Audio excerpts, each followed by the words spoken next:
Bienvenue sur Analyse du Monde, la chaîne dissidente qui donne des informations peu connues et multithématiques.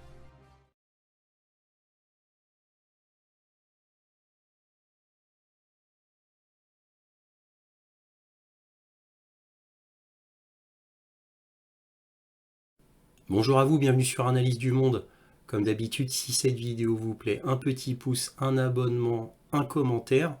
Cela m'aide à être plus visible et éventuellement un petit don, lien dans la description. Cela m'aide à publier régulièrement.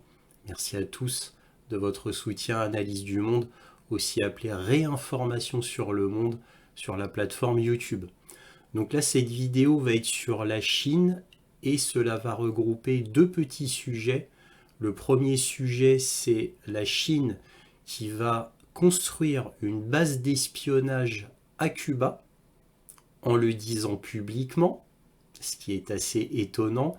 Et le deuxième sujet, c'est la Chine qui apporte tout son soutien à la Serbie contre l'armée de l'OTAN au Kosovo. Voilà, donc on va commencer par la base d'espionnage chinoise à Cuba. Et on va se référer pour cela à des sites internet. Et vous allez voir, c'est très intéressant parce qu'il y aura beaucoup à dire concernant pas la base chinoise, mais les bases américaines. Vous allez comprendre pourquoi. Alors on va commencer par un article du New York Times qui dit « La Chine construira une station qui pourrait espionner les États-Unis depuis Cuba selon des responsables.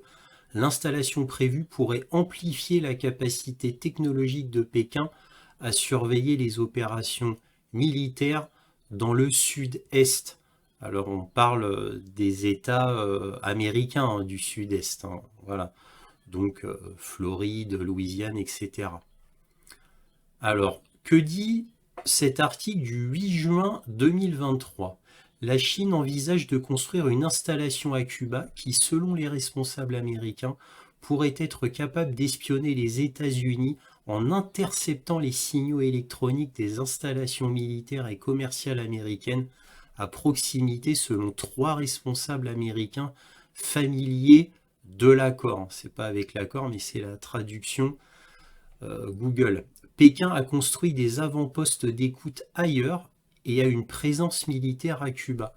Mais une station d'écoute pourrait permettre à la Chine de prendre pied à environ 100 miles de la côte de la Floride, d'où elle pourrait potentiellement mener des opérations de surveillance contre la Russie. Alors je sais pas trop, 100 miles, ça doit faire, je pense, dans les 170 km. Mais là, je dis ça comme ça, hein, à vérifier. La proximité de l'installation prévue avec les États-Unis est particulièrement préoccupante, ont déclaré des responsables, car elle pourrait amplifier la capacité technologique de Pékin à surveiller les opérations sensibles dans les États-Unis du Sud-Est, y compris plusieurs bases militaires. Et là, une citation. « Nous sommes profondément troublés par les informations selon lesquelles la Havane et Pékin travaillent ensemble pour cibler les États-Unis et notre peuple », ont déclaré les sénateurs Mark Warner et le démocrate de Virginie et Marco Rubio, républicain de Floride, qui dirige la commission sénatoriale du renseignement. Déclaration commune de jeudi. Les États-Unis doivent répondre aux attaques continues et effrontées de la Chine contre la sécurité de notre nation. Bon. Alors vous allez comprendre plus tard que tout cela est hautement ridicule quand les États-Unis disent les agissements effrontés de la Chine contre la sécurité de notre nation. Encore une fois, vous allez comprendre pourquoi c'est ridicule plus tard.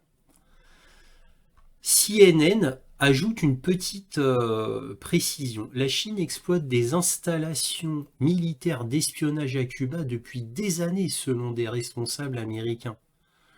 Donc là, on apprend qu'en fait, il y avait déjà une ou des exploitations militaires qui permettent d'espionner les États-Unis. Alors des installations chinoises militaires d'espionnage qui seraient déjà à Cuba. Alors selon CNN, la Chine exploite des installations militaires et de renseignement à Cuba depuis au moins 2019 et continue d'étendre ses capacités de collecte de renseignements dans le monde, ont déclaré samedi à CNN un responsable de l'administration Biden et 2 autres sources. Les responsables de l'administration a déclaré que la Chine, entre guillemets, avait procédé à une mise à niveau de ses installations de collecte de renseignements à Cuba en 2019, sous l'administration Trump, et a décrit le défi comme hérité. Alors, hérité d'une époque passée, hein, communiste contre capitaliste. Ceci est bien documenté dans les archives du renseignement, a déclaré le responsable. Voilà, donc bon bref, je vais pas lire tout l'article, mais bon, en gros, je vais vous mettre tous les liens dans la description, bien sûr. Mais c'est pour vous dire, voilà, là il y a une petite précision, comme quoi depuis au moins 2019, il y a déjà des installations militaires d'espionnage à Cuba. Donc, d'après le premier article du New York Times, donc ça voudrait dire que la Chine va construire encore une autre base dans ces cas-là. Mais maintenant, il faut mettre les choses en perspective. Donc, voilà, donc ça c'est encore ABC News qui dit la même chose que CNN depuis au moins 2019. Voilà, bon, tout le monde est d'accord. Mais, donc je répète, il faut mettre les choses en perspective. Et là, que vois-je en lisant Al Jazeera, pardon? Eh bien, on voit infographie, présence militaire américaine dans le monde. Et là, Al Jazeera fait un petit inventaire des bases militaires américaines dans le monde. Et que voit-on? Les États-Unis contrôlent environ 750 bases dans au moins 80 pays du monde et dépensent plus pour leur armée que les 10 pays suivants réunis. Vous voyez? Ça, là, ça veut dire que, en gros, là, je vous dis, hein, là, 2023, le budget militaire américain, à ma connaissance, aux dernières nouvelles, il était à 833 milliards de dollars. Voilà. Alors, un pays qui veut la paix, comment se fait-il déjà qu'un pays qui veut la paix ait autant de bases dans le monde militaire, plus que les 10 pays suivants réunis, cumulés, en budget militaire, hein. Voilà. Et ça, c'est un pays qui veut la paix, mais qui s'arme toujours plus et qui veut imposer ses vues dans le monde entier toujours plus. Et ça, c'est un pays qui veut la paix, hein, bien sûr, un pays qui veut la paix en faisant la guerre, bien évidemment, pour conserver son hégémonie. Donc là, on a un petit début de carte, comme vous le voyez là, mais je vais vous montrer une vraie carte, donc plus lisible. Je vous la montre tout de suite.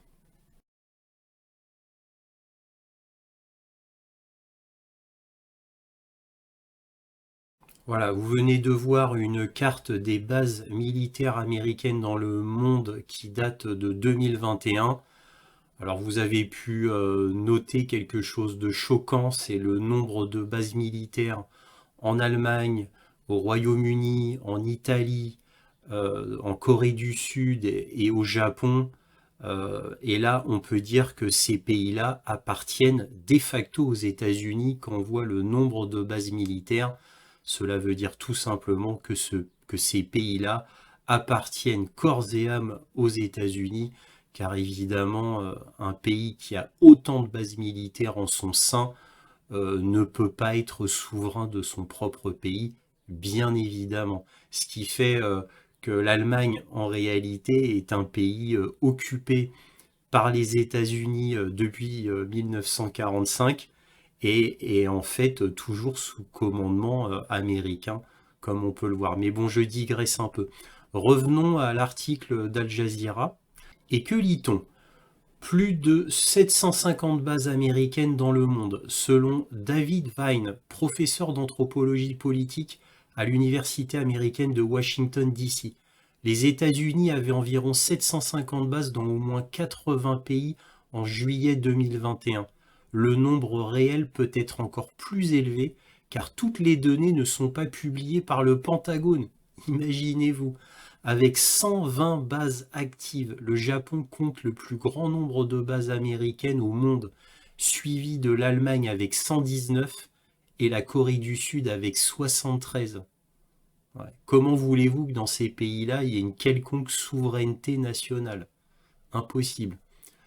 Donc là, il y a une autre carte d'Al Jazeera qui est pas mal, hein, qui montre très clairement donc, le nombre de bases par pays, ainsi que les plus saillantes, comme on peut le voir. Donc Canada, United Kingdom, Royaume-Uni, Allemagne, Italie, Turquie, Koweït, Arabie Saoudite. Vous voyez, bon, là, je prends un exemple, le Japon, il y a 120 bases et il y a 53 713 soldats américains, hein. Vous voyez la souveraineté du Japon là-dedans? Ouais. Alors vous voyez là, ça va être en rapport avec ce que je vais vouloir dire plus tard, mais regardez le nombre de bases autour de la Chine. Ouais. Sans compter qu'il y a une nouvelle base, 3 nouvelles bases même qui sont en train de se créer aux Philippines, au Japon et en Corée du Sud. Voilà, ça c'est tout nouveau. Vous voyez? Donc ça c'est une belle carte. Donc les États-Unis ont à peu près 750 bases. Donc là le professeur d'anthropologie a dit qu'en fait il y en avait beaucoup plus. Parce que évidemment on ne compte pas celles qui ne sont pas publiées, c'est-à-dire les bases entre guillemets secrètes. Voilà. Donc le tout, approximativement 173 000 soldats américains déployés dans 159 pays. Vous voyez? Donc vous avez tout ce détail. C'est vraiment cet article d'Al Jazeera est vraiment très très intéressant. Vous voyez, il y a même des petits graphiques vraiment très intéressants à lire et surtout très éloquents. Voilà.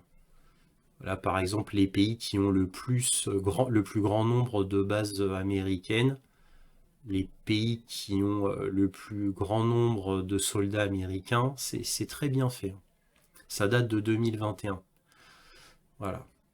Donc, les sites de bases militaires américaines appartiennent à 2 catégories principales, grandes bases ou bases, définies comme des installations militaires de plus de 4 hectares ou d'une valeur supérieure à 10 millions de dollars. Ces bases comptent généralement plus de 200 militaires américains. 439 ou 60% des bases étrangères des États-Unis entrent dans cette catégorie. Ensuite, il y a les bases petites bases, dites petites bases, ou nénuphars.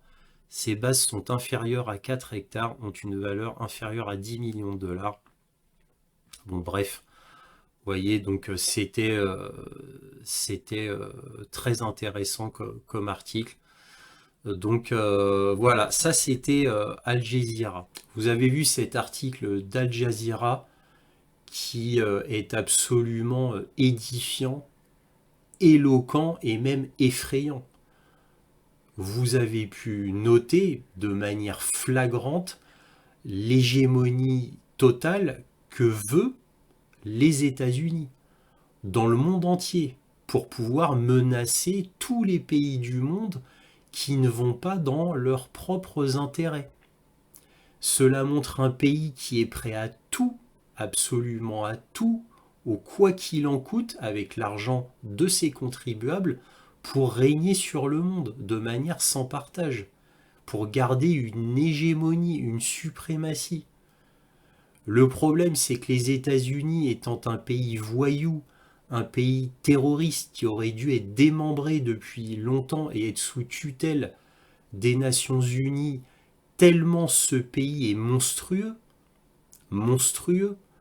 après tous les coups d'État qui ont été faits après la Seconde Guerre mondiale, tous les massacres qu'ils ont perpétrés au nom du gouvernement américain. Attention, hein, on ne parle pas de quelques personnes folles, on parle au nom du gouvernement américain, principalement de la CIA. Vous voyez? Donc ce pays-là est un pays absolument monstrueux, terroriste, qui est prêt à dépenser, là cette année, si je vous dis pas de bêtises, mais c'était 833 milliards de dollars pour 2023. Donc c'est d'autant qui n'est pas donné à leurs hôpitaux, à leur justice, à leurs pauvres, à leurs sans-abri, à tous ceux qui souffrent dans leur propre pays. Combien de dizaines et de dizaines de millions de morts cela a causé? Le fait d'avoir pas donné assez d'argent à son propre peuple, à sa propre infrastructure domestique, et l'avoir donné à la place à l'armée. Combien de dizaines et de dizaines de millions de morts cela a causé aux États-Unis? Pardonnez-moi, je digresse, mais ça reste vrai. Alors, bon, revenons à nos moutons. La Chine qui construit une base d'espionnage à Cuba, ou même qui en aurait déjà une, apparemment depuis 2019, mais c'est une blague. C'est une vaste blague.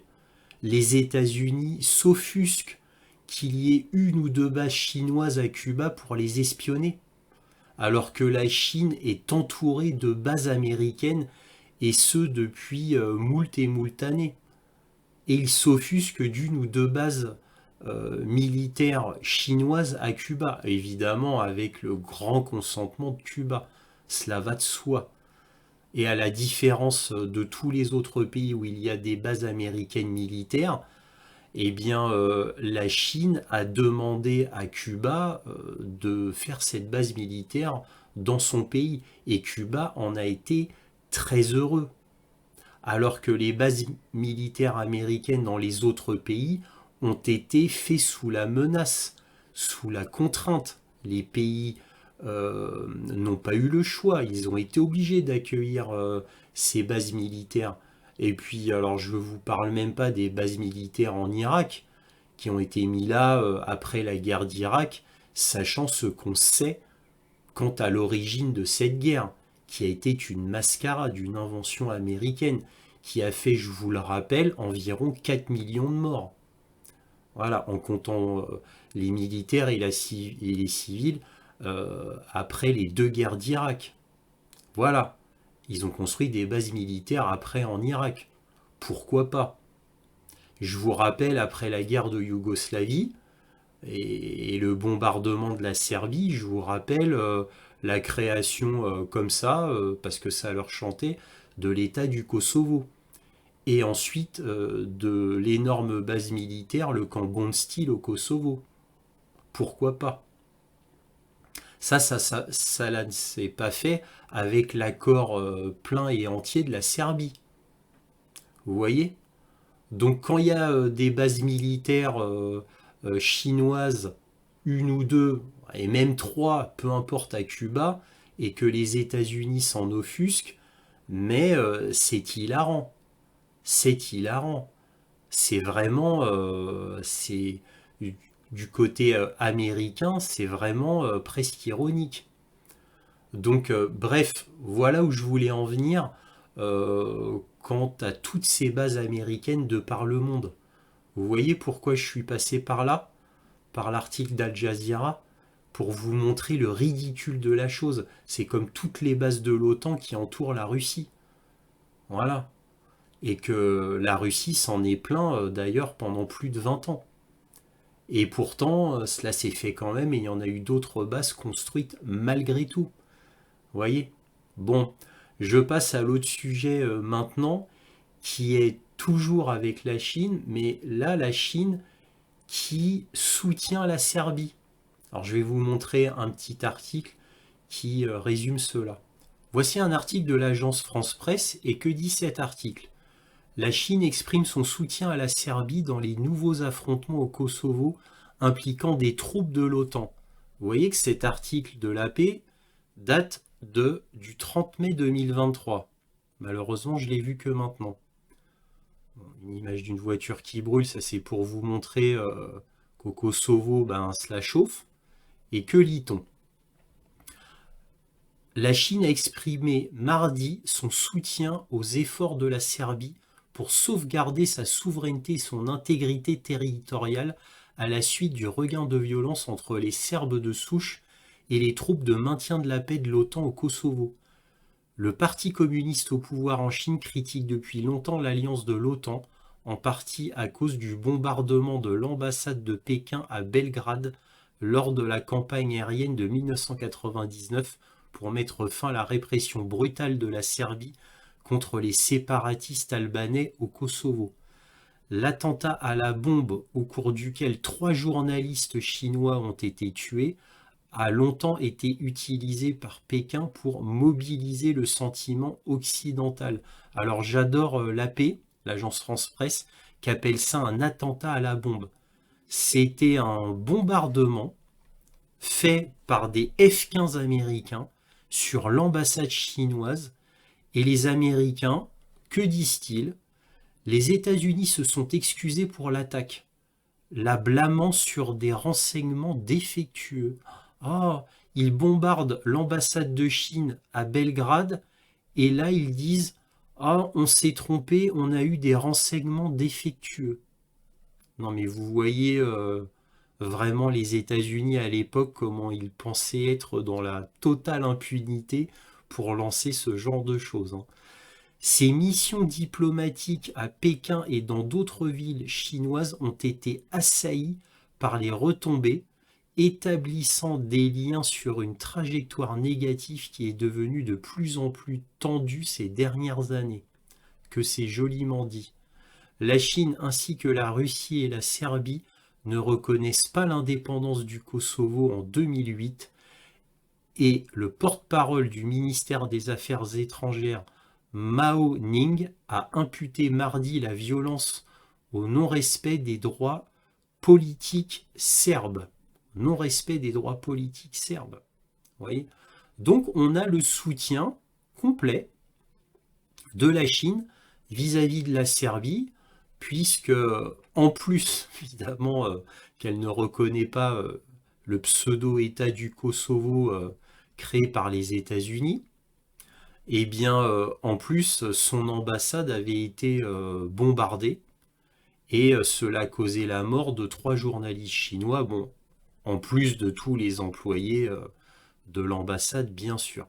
Donc on peut noter quand même, depuis le début de la guerre en février 2022 des Russes contre les États-Unis, tirez autant si vous le souhaitez, mais en fait c'est la Russie contre les États-Unis, cette guerre en Ukraine, eh bien on a pu noter que depuis cette période-là, la Chine devient rebelle.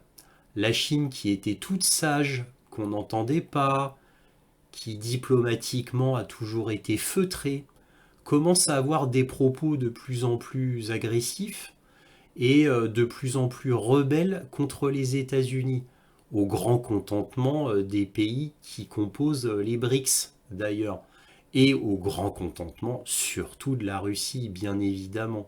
Et évidemment il y a le sujet de Taïwan.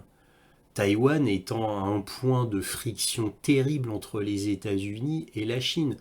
Taïwan étant le truchement entre les États-Unis et la Chine quant à une future guerre, parce que évidemment les États-Unis voient Taïwan comme un État américain entre guillemets, hein, où il faut absolument avoir des bases américaines pour mieux surveiller la Chine et éventuellement lui mettre des bâtons dans les roues. Et la Chine, elle, voit évidemment les États-Unis à Taïwan comme un envahisseur, un intrus qu'il faut absolument chasser. Surtout que les États-Unis ne cachent plus du tout leur vue sur Taïwan comme une future base gigantesque américaine. Ils voient Taïwan comme un État américain. Et ils ne s'en cachent plus. Avant, ils étaient dans l'ambiguïté et c'était fait exprès et la Chine le comprenait et l'acceptait. Mais la Chine maintenant qui est très puissante économiquement et très puissante militairement ne peut plus accepter ce consensus. Elle ne peut plus l'accepter. D'autant plus que les Américains ont très mal joué en étant toujours plus agressifs avec Taïwan, en voulant toujours plus de contrôle sur Taïwan. Alors que les États-Unis reconnaissent que Taïwan est une partie intégrante de la Chine, les États-Unis disent au monde entier que Taïwan doit absolument être indépendante de la Chine, mais totalement indépendante. Totalement indépendante. Donc les Américains ont trahi eux-mêmes leur promesse faite par Jimmy Carter en 1980, qui reconnaissait très officiellement Taïwan comme partie intégrante de la Chine. Donc les États-Unis ont trahi leur promesse, mais bon, bien évidemment, nous voyons que les États-Unis s'enfoncent dans une décadence inéluctable à tous les niveaux et une agressivité de plus en plus grande à tous les niveaux, agressivité qui s'explique justement parce qu'elle a que trop conscience de son état de faiblesse.